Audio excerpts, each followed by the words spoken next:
In this video, I'll show you how to reset Apple TV 4K remote, and at the end I will also show a picture of my dog. Step 1. Charge your remote. Ensure your remote is sufficiently charged. Connect it to a power source for at least 30 minutes if needed. Step 2.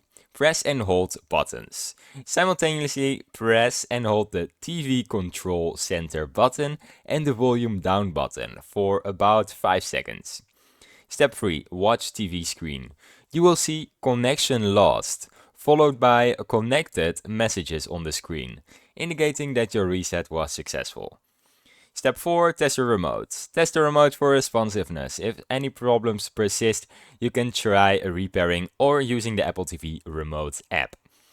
Now I also have an alternative for you, and that is to use the Apple TV Remote app. If reset does not fix the issues, use the Apple TV Remote app available on iPhone or iPad as a backup remote. So that is how you reset your Apple TV Remote. Here's a nice picture of my dog. He's very cute. Thanks for watching. Bye.